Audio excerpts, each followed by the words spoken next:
My next project is a beautiful circular white oak dining table with a campfire-inspired steel base. Let's get started.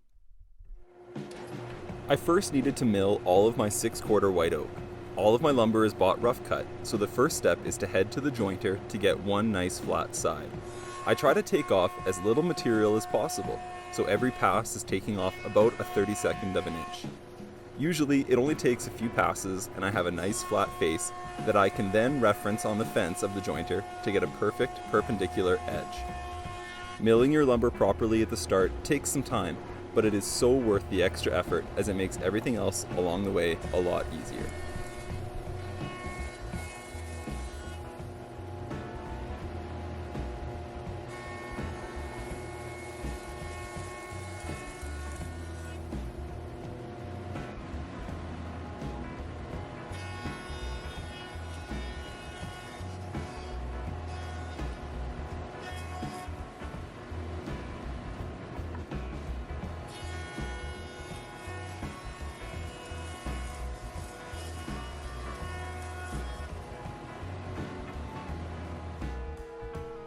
Once I have a flat face and perpendicular edge, I move on to planing the opposite face.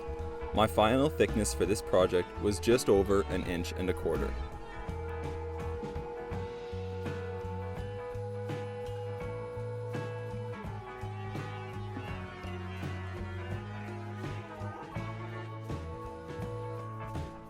The final step in the milling process is to get the wood to the right width.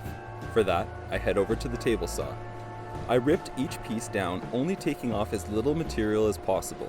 The final diameter of this table is going to be 55 inches, so I was aiming to have a final width of around 60 inches to give me lots of room to cut the circle out.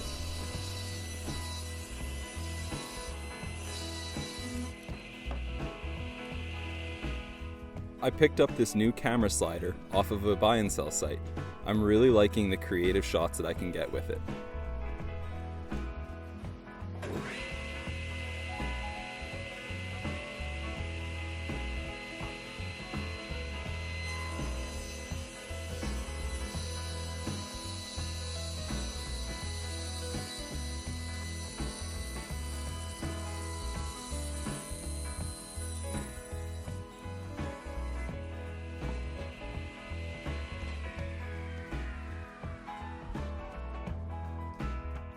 Now that all of the milling was done, I took some time to lay out the boards on my workbench, organizing them in the way that will give me the best looking tabletop possible, while also flipping the grain patterns.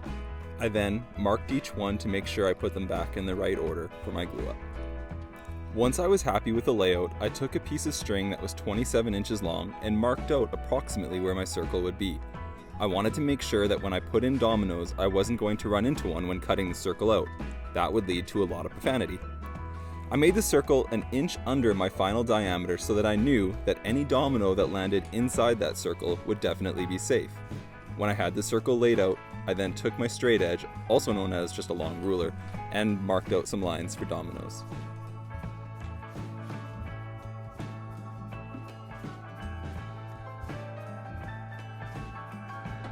Speaking of dominoes, here I am using the much loved and hated Festool domino to cut some mortises in the wood. It's an amazing tool and I love having it in my shop, but that being said, in this instance, a dowel jig or biscuits would work just as well.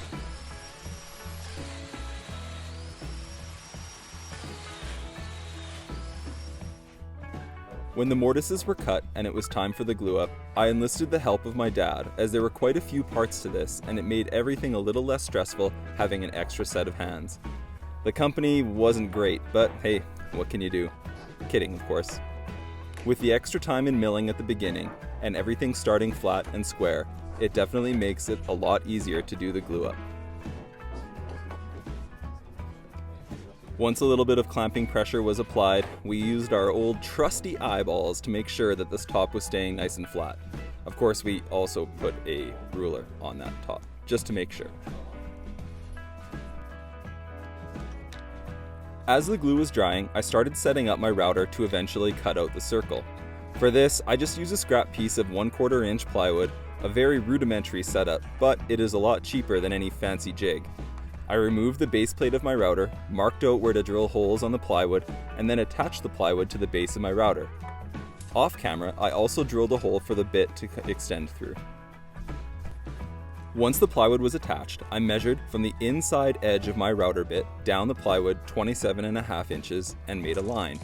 It's important not to measure from the outside edge of your bit, or your table will not be wide enough. Then, I measured from the edge of the plywood to the middle of my router bit to make a corresponding mark on the middle of the line that I just drew. This ensures that I will get a perfect circle.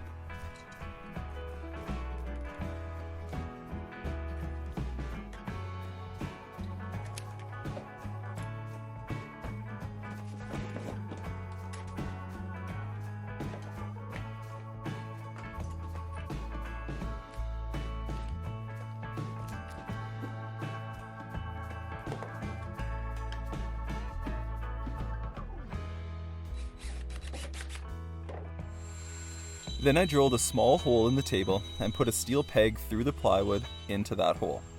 The router bit I'm using is a Freud 1/4 inch upcut spiral bit.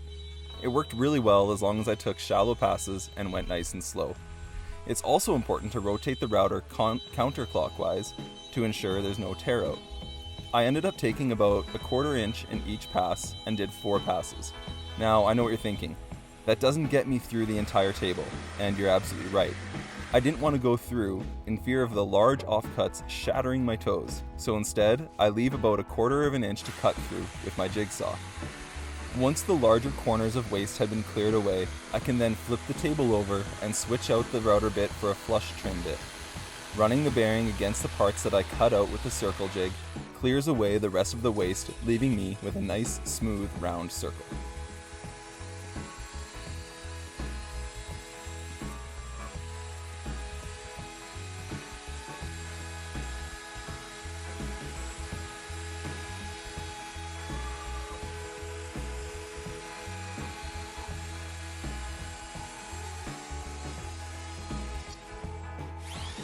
I then moved the table back inside my garage and gave it a quick sand before applying a small 1/8 inch round over to the top and a chamfer to the bottom.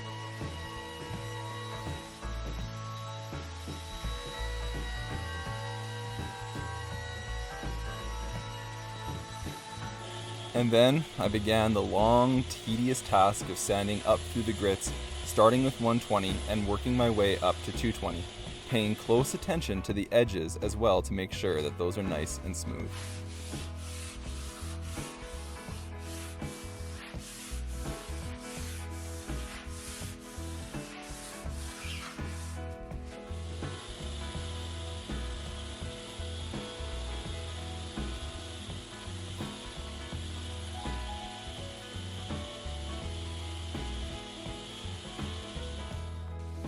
When the whole table was as smooth as a baby's bottom, I moved on to finishing. For this top, I used Osmo Top Oil in their natural color.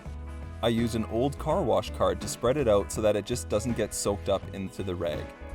Then, I used a piece of white Scotch-Brite pad to really work it into the grain.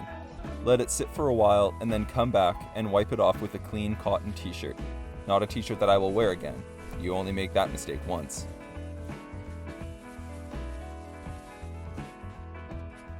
Now that the top was done, I could switch my attention to the steel base.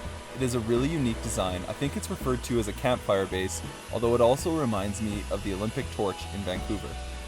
To keep my neighbors from calling bylaw, I took all of the steel to the family farm to cut. The abrasive saw is just so loud. To make this base, I cut all the 3-inch tubing to 39 inches long, and both ends are cut to 45 degrees. With all the tubing cut to size, I started to weld the base together. It's basically just an offset X, so I made sure my ends were both parallel and added a small piece of 1-inch by 3-inch tubing to weld the two pieces together. The most important part of this step is making sure that the bottom of the X and the top of the X are the same distance apart on both sides. This makes sure that the tabletop is going to be parallel with the ground.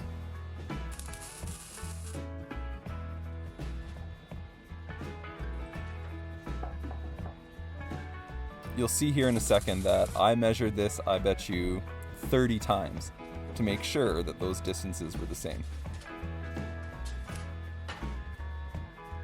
Once that first X was done, I could stand it up, and then it was a matter of making sure that as I added the two other pieces, the ends were all the same distance from the welding table to where the tabletop will sit.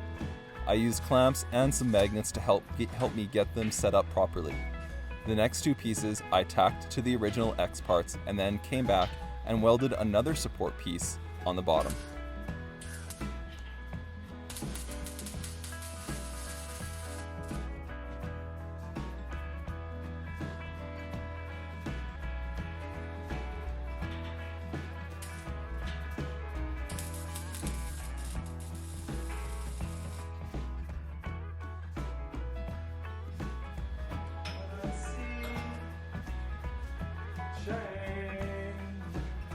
Once everything was tacked in place, I could come back and put on full welds to as much of the area as I could.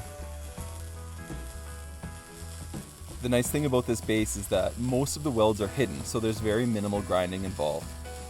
Off camera, I also added plates to the bottom of the base and the top. The bottom will be caps so that they can be put on the ground without scratching the floor. And then the top plates had 3/8 inch holes drilled in them so that I could later attach the tabletop. When the base was done, I sent it off to be powder coated matte black. Once I got the base back from powder coating, the last step was to place it on the tabletop and mark out where I needed to drill holes for the threaded inserts that I'll be using to secure it. For this, I used a 3/8 inch Forstner bit to put it through the plate and then lightly tap it with my mallet to mark out exactly where I needed to drill for the threaded inserts.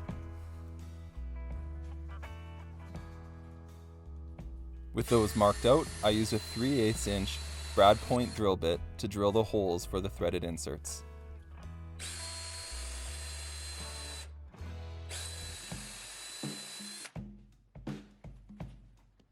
I used some Minwax paste wax to put on the threads of the brass threaded inserts.